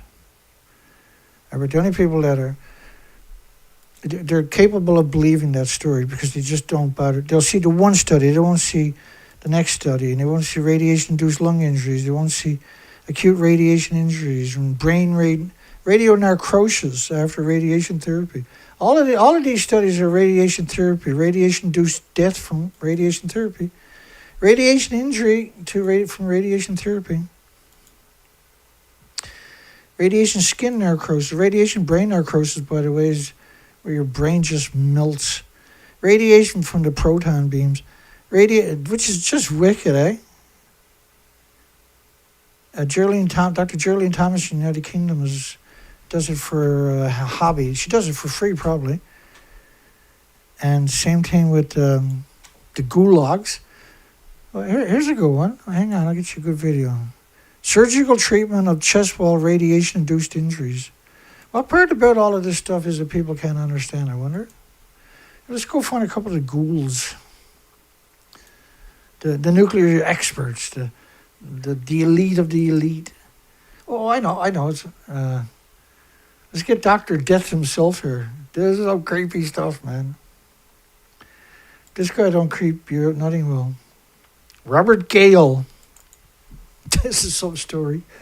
If you've never seen this before, you're in for an extraordinary treat. This guy got so many degrees. He's from Imperial College with Dr. Geraldine Thomas. He's got so many degrees. He went to Fukushima. They hired him to go to Fukushima to tell the workers what kind of, the homeless and the destitute and the victims of society, the immigrants who don't speak the language, what kind of dose they're going to get. Get a load of this guy. And then the final slide will just show you, where on that thermometer does something like Fukushima lie. Now you'll hear a lot of Now he's going to give you his history in a few minutes, because I took that clip and put it up front as a reminder for myself. detailed scientific discussions of our uncertainty. And this creature right here, this vampire, Kyle Vetter from Berkeley. That we shouldn't really be talking about point estimates. We should be talking about ranges. But I think what people want to know, what the public want to know, what I have to deal with, and when I'm in Tokyo, and people ask me. When he's in Tokyo, people ask him. Or the workers ask me. The workers, not the nuclear scientists, nuclear engineers, but the homeless and the destitute. What is my risk from getting 50 millisieverts? They want to know really where. I'm sorry, if you can go back. Where am I on that thermometer? They don't care if it's 2 in 10,000 or 4 in 10,000, which is a huge scientific difference. But just where am I on that calendar, on that thermometer? And I think these kinds of expressions, give a better sense to the public, and that's certainly an area where we can improve. And I guess the final slide. I'm sorry, it wasn't the final.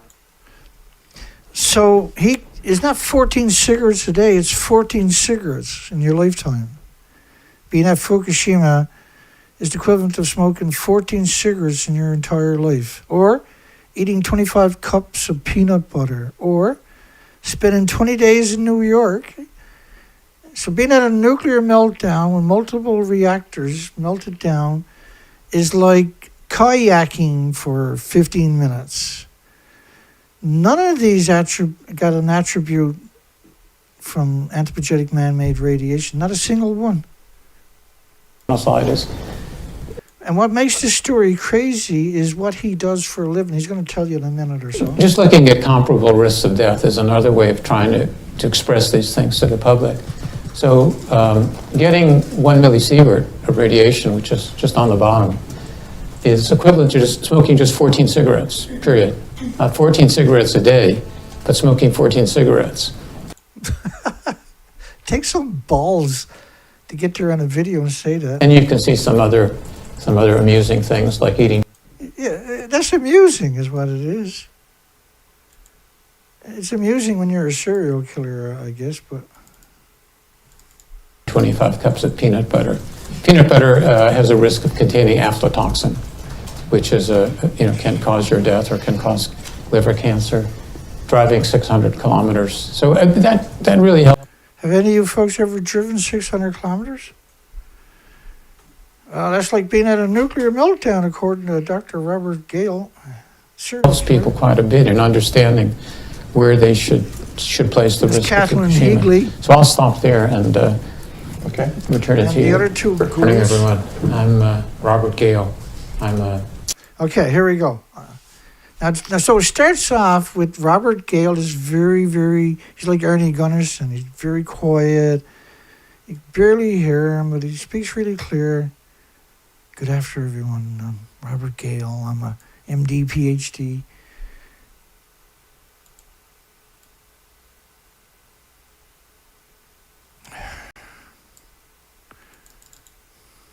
25 cups of peanut butter. I smurfed up. Hang on. It has a risk of containing aflatoxin, which is can cause your death or can cause I just want to liver chop cancer. the video off when he Driving talks. 600 kilometers. So that really helps people quite a bit in understanding where they should place the risk of Fukushima. Where they should place the risk of Fukushima. Now, the people sitting there are the audience. Hang on. The audience is the media. That's the scariest thing I've ever heard in silence. So I'll stop there and return it to you. Good morning, everyone. I'm Robert Gale. Okay, that's where I wanted to chop that part off. Let's play this part here. I'm Robert Gale. So I'll stop there and I'm a visiting professor of hematology at the Imperial College in London, and I'm an MD PhD, and I treat people with cancer, and so my background in entering this is... He treats people with cancer, and he calls radiation equal to 15 minutes in a kayak. We call them serial killers because that's actually what he is, right? Really fundamentally in giving, I'm involved very much in transplants, bone marrow transplants. So he does bone marrow transplants. And so he blasts these people with radiation, kills all the cells in their bodies, gives them a transplant, and then hopes the body doesn't reject it. Of course, the body has always rejected. For 80 years, has always rejected it. Like, okay, bring in the next victim. Because you may know that we use extraordinarily high doses of radiation. I don't think high dose quite tells the story. Nobody survives. To prepare people for transplants. And We're listening to an actual serial killer. All he does is murder people and knows that's exactly what's going to happen. Hi, you comfortable? Here, take this pill. Okay. Don't worry. We're academics. that very much simulates the situation that could occur or did occur in Chernobyl and other radiation accidents. Look at him. Looking at the media, right? I'm not really a monster. I'm not.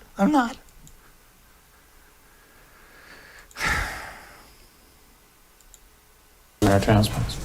Because you may know that we use extraordinarily high doses of radiation to prepare people for transplants, and that very much simulates the situation that could occur or did occur in Chernobyl and other radiation accidents. So my colleagues and I are the people who actually have hands-on experience treating high-dose radiation victims. And lifetime Thomas. cancer risk, for example, I said that for a Japanese or American male at the age of 50, it's about 1 in 2, 50%. But it was never 1 in 2 before the nuclear industry. 1 in a million. Is your lifetime cancer risk, which is somewhat discouraging. This is a goal, I think right? several people have said to me in hearing that if I have to get cancer, I hope I get a good one. I hope I get prostate cancer and not lung cancer. But you can make that worse by being a smoker. As you can see from that. Right, the old look over here, now over there. Don't look at the nuclear industry. Look at you got some bad habits. That's why you got cancer. Thermometer. But there are some other Dedicated things. to being a what do we monster, consider right? negligible? Where does a CT, probably fit in? Yeah. Are you concerned all species of whales and seabirds are emaciated? Well, 19 of you are. Dr. Robert the Monster Gale. Surgical treatment of chest wound radiation-induced injuries. So what's going on? Somebody got control over my... Somebody messing with me? Late radiation rectal injuries. That's something to look forward to after your radiation therapy, isn't it? Radiation-induced soft tissue injuries. That's not supposed to happen. Aging mass detections of radiation-induced brain injuries. Cognitive impairment in young patients treated with radiation therapy for a brain tumor. Cognitive impairment. Really, so if you blast a young patient with radiation and call it therapy, they're going to have cognitive impairment because radiation is like a banana and a potato chip walked in the sunshine. And imagine all of these people have to murder these young patients' kids so that they can do the studies and make a fortune to pay for their kids' dental and college and soccer games and music lessons. Brain radionecrosis after adjuvant radiation therapy. Injury to the brain from radiation therapy with whole brain magnetic resonant microwave-induced brain injury. Microwave-induced mitigate radiation-induced brain injuries and experimental studies. That's their favorite. They love that stuff. That stuff is great, eh? They make a fortune doing those studies. All you got to do is say it's safe and effective. Oh, it's safe and effective. You get the picture, I hope. I hope you do. Are puffins safe? New strain of the avian influenza shows that, you got all these die-offs pre-Fukushima, before 2022. Avian influenza was never mentioned. All the seabirds, millions and millions and millions and millions, all died of starvation. Same as the puffins, by the way. But you got to take this big turd and throw it into the punch bowl called avian influenza. Locals throw baby puffins off the cliff tops on a remote island in Iceland to help stray birds take flight. So post-Fukushima, there's this, birds don't know where to go anymore. Every year, puffins get disoriented. Post-Fukushima, puffins get disoriented. Not by light, but from radiation poisoning, because they've been abandoned by their parents. Locals scours the streets. Once they find them, they document them and throw them off a cliff. Free. Known as pufflings. Can confuse the pufflings, causing them to fly inland instead of out to sea. But when the sun comes up, they'll figure it out. I've never seen it happen. It's post-Fukushima thingy. It covers about 5 square miles, only inhabited island with a population of 4,400 people. Somehow or another, it's pretty, but there's a lot of moss there, I bet you. Oh, they got a volcano there. That looks like a hoot. The home is to the world's largest puffin colony. And at certain times of year, the skies were filled with puffins carrying fish to their chicks. Well, we just went through 1,300 pictures of puffins. We didn't see a single chick. All we seen was, I seen a puffling getting taken out of his nest dead and thrown away, which was nowhere near developed. We know the colonies failed in 2022, 2023 from starvation. And out of 1,300 pictures, all we seen was a seagull trying to eat a baby or a live puffin, rather, an adult puffin. And we did see a couple of puffins coming back with fish. And so we would zoom in on the pictures to see if the puffin had any fish when they're coming back. We'll give you an example of that just for something to do here. Here's the pictures coming up that I took a couple of weeks back. And so whenever you see a puffin, you want to try to see its face, its beak. There's his beak, you can see the orange. If he's got fish, you're going to spot it right away. And we're looking for anything that's landing, coming back on the right angle.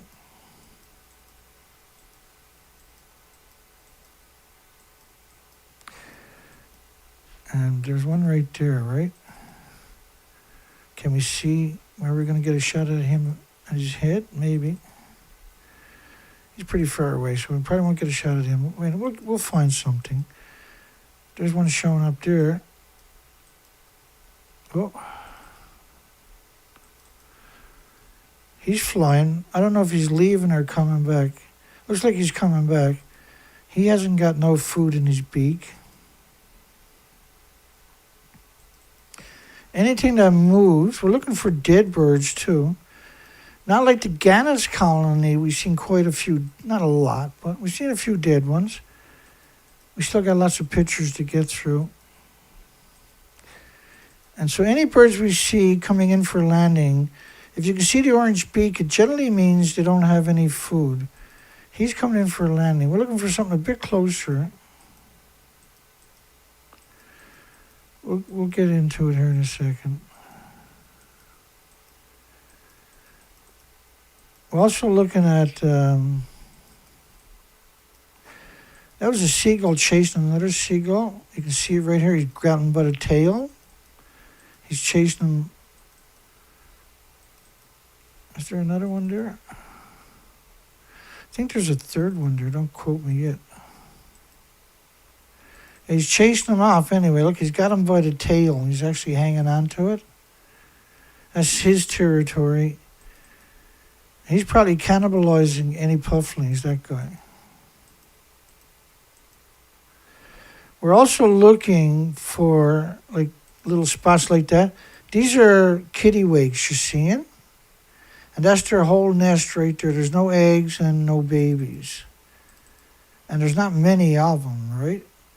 And so you're looking for those telltale signs.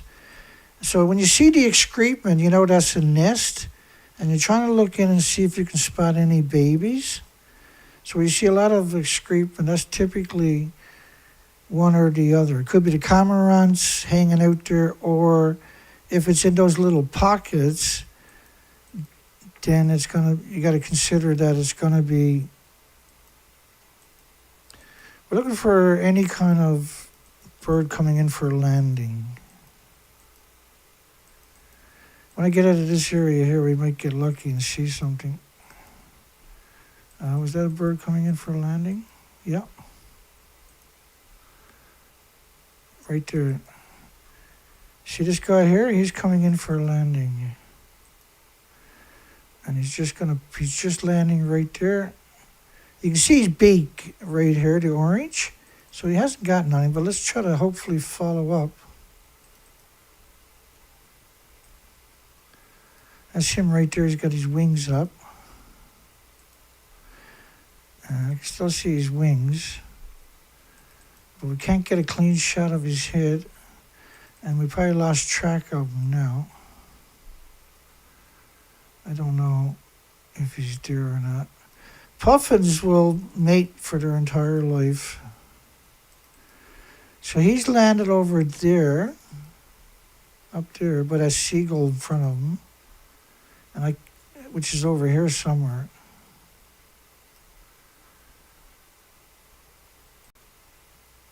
I can't spot him.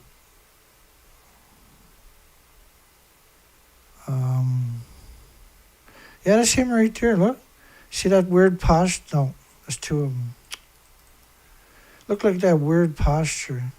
Okay, that's okay. Let's see if we can find one more, and then we'll move out of here.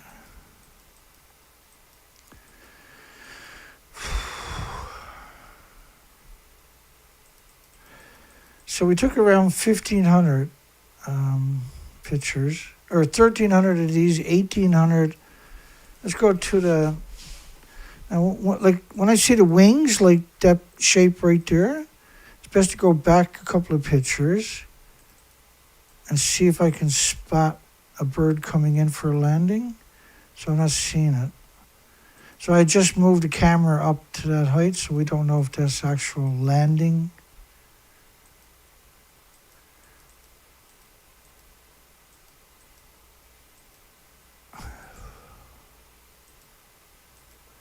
A lot of birds, I don't see any pufflings, any babies.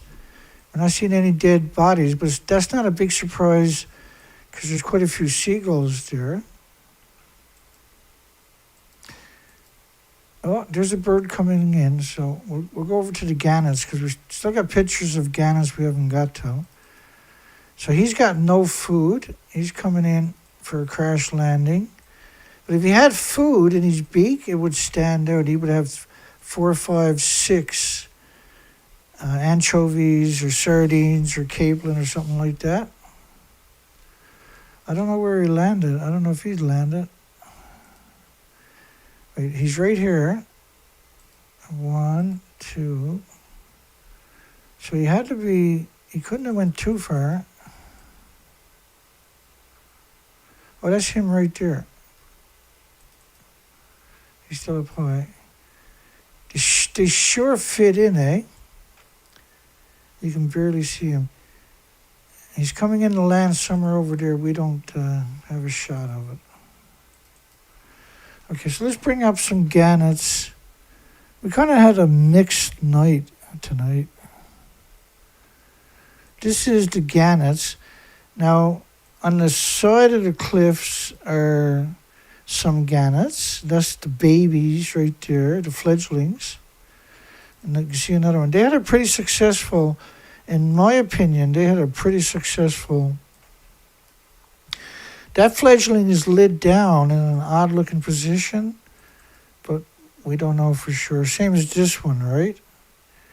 I'm assuming he's dead and he's dead behind him. It was very hot there that day. We did see quite a few dead ones. It doesn't mean I'm right, and I have no way of proving if I'm right or wrong, unfortunately. And the gannets, this is Cape St. Mary's. But anyway, the fledglings, they're pretty big. They're just as big as the adults. And so they should be fairly active. He's in his nest, so they're on the shady side.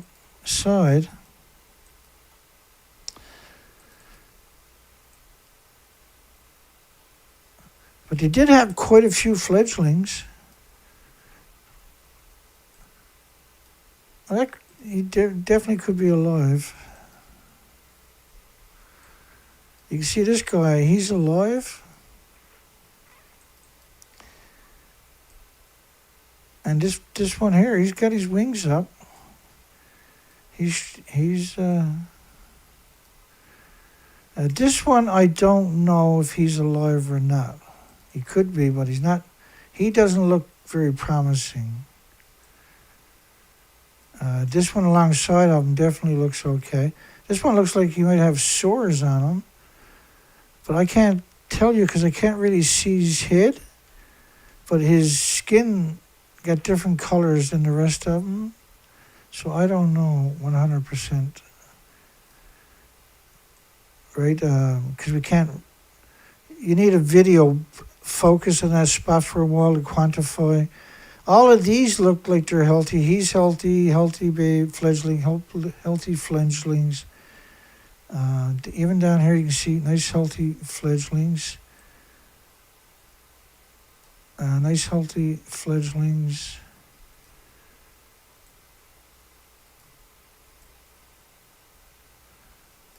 We're not seeing no two-headed fledglings. That's a good thing, I think. But the cormorants and these are gannets. They're the most successful for some reason. You would think the common murre would be the most successful. I start my headphones on. You think the cormorant or the common murre, he dives 600 feet all day and he feeds on anchovies and squid and sardines and krill and everything else. Let's move up the hill a little ways. See to here. So we'll go along the top and see what we see. Baby, baby, baby.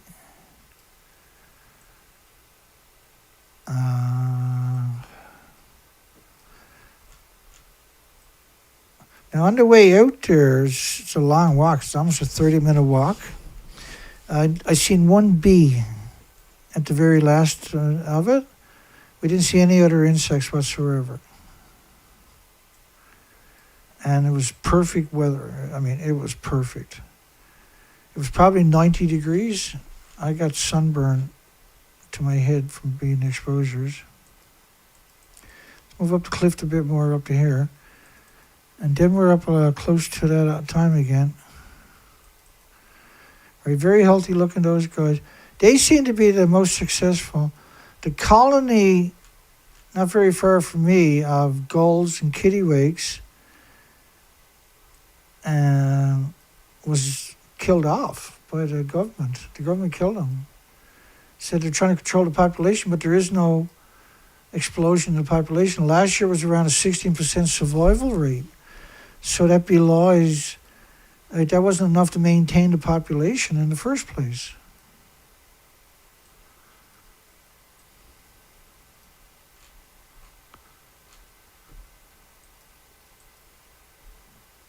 Strange days indeed.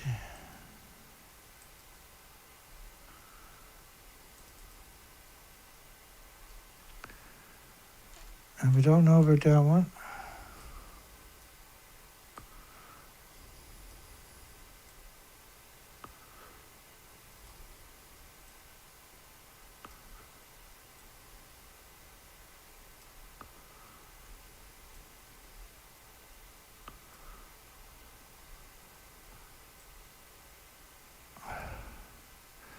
All looks good. It could be a dead baby there, mind you. But no, he just could be tucked away, I guess. He's in a pretty good spot, actually. I like that spot. Same as this guy. Because generally a lot of these don't have very good real estate. He's on a cliff, right? If these guys screw up, they're gone. They're going to go down and land in the ocean. Hopefully some big fish will benefit, but let's go back up a little bit more and we'll call it Wonderburs.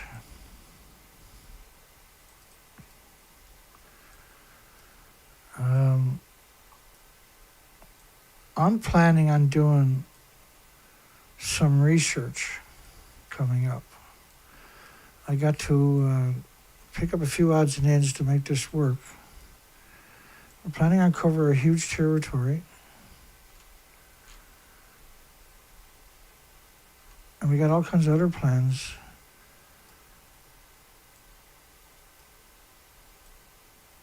Whether we can succeed or not is up to people. The world doesn't succeed by trusting the government. That's not how the world.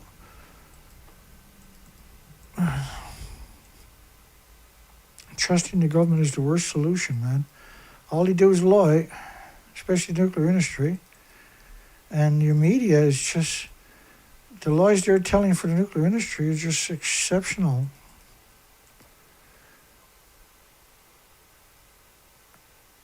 So I've seen maybe suspect couple of dead bodies, but generally everything is, they have the most success is these gannets. We know they had mass die-offs the previous couple of years.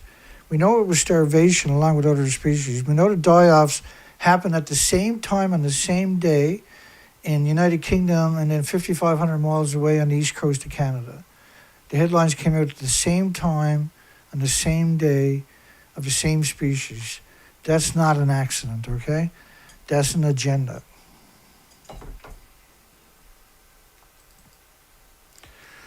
Okay.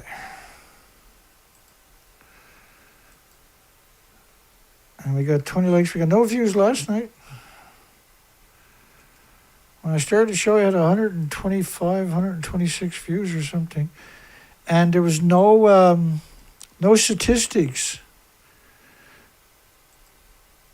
There was no statistics again last night. Like, you remember I showed you at the beginning of the show last night?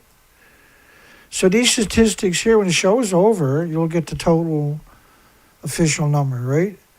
But for the last 4 or 5 shows, those statistics are missing. Last night, I couldn't even, 20 minutes before the show, before I finally found these videos showed up. They had disappeared too. So now I got 131 views from last night, 153 on the video before that, 169 on the video, 178. These are extraordinary tiny numbers. I got 100% likes on every video, which is extraordinary too. We never see that. Usually got 1 or 2 down likes before the video even starts. We're up to 20 likes, 15 live viewers, 44 total viewers. And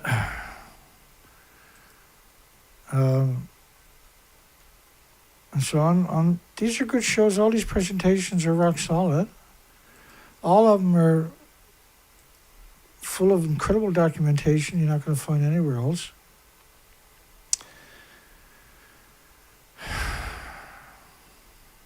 Last night the video was posted for 4 hours. We still didn't get a vote on the poll.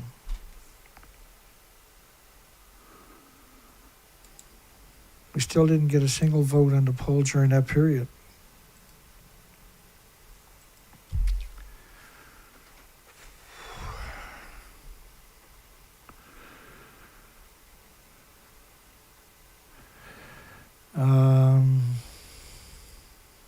Let's see.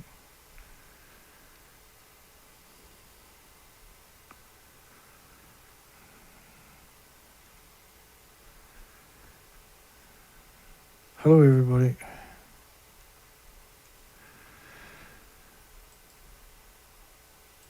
James was all in again last night and donated another $260. My goodness, boy.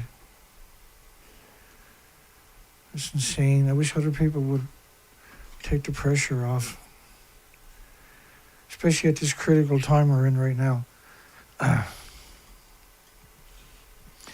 So I wasn't talking with the pension today, and so I will get a pension for sure.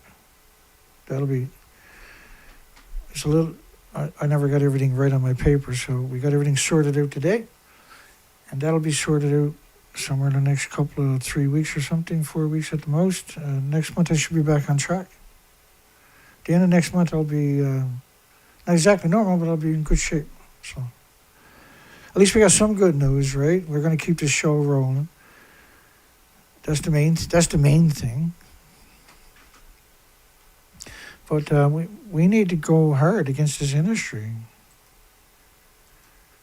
We are in real trouble on this planet.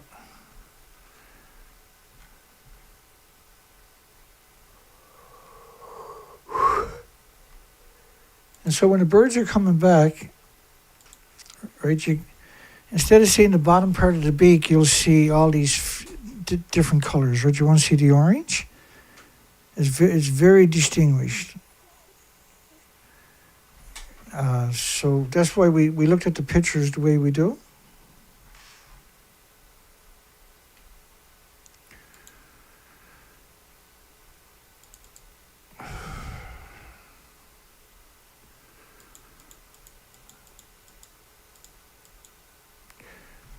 bear with me. We're almost there.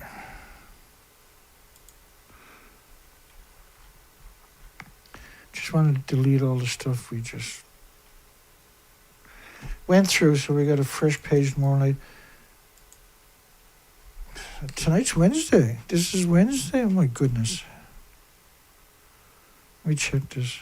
Oh my goodness, it's Wednesday. So tomorrow's the last show. Did we get 5 shows? And tomorrow will be the 5th show, right? That's good.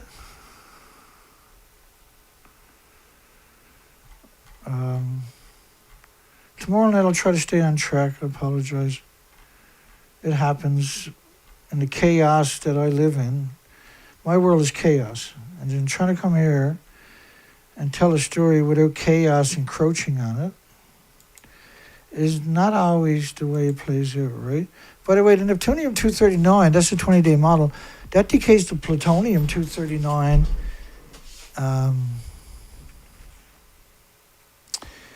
in 2.5 days. There's 10 decays.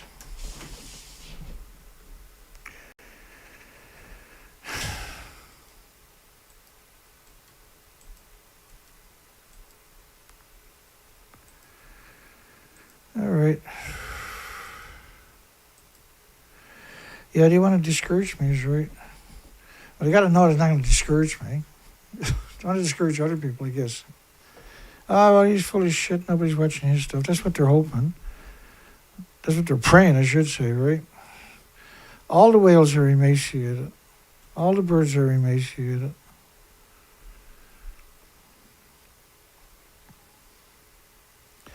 And I'm kind of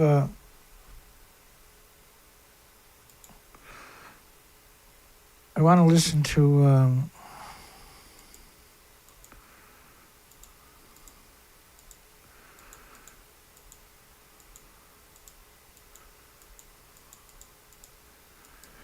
my goodness, sometimes it shocks me how much stuff I got on my computer.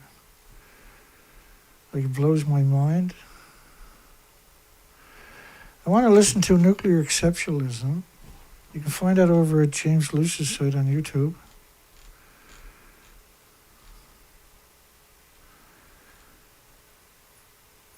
And James is over 400 videos now.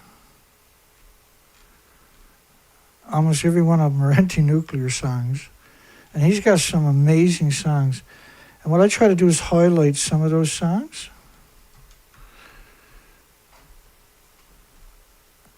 He's probably got one of the best pictures of me on his site, which is pretty cool, man.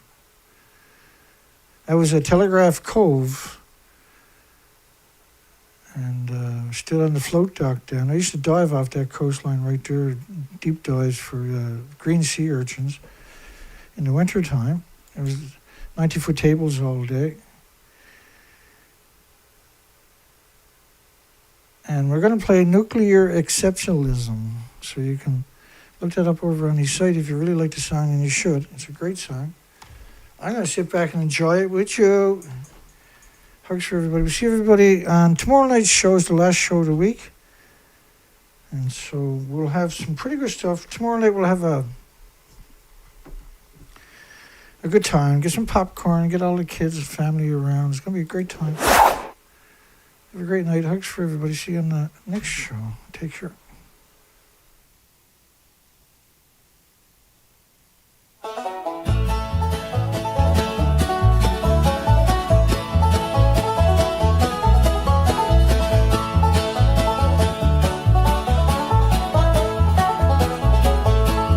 They said it was clean, too cheap to meter.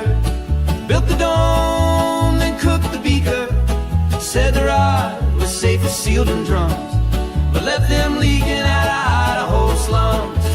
Hallelujah, being anti-nuclear's not dumb. Hallelujah, being anti-nuclear is fun. Hallelujah, being anti-nuclear has won. Hallelujah, nuclear exceptionalism is done.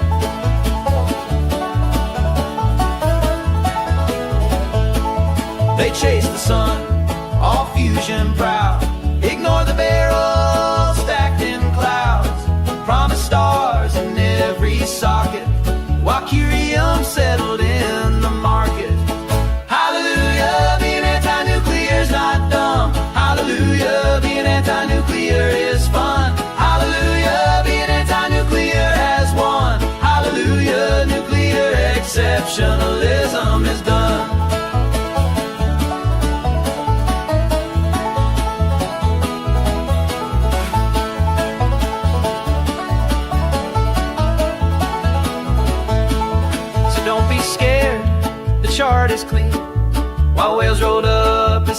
submarine.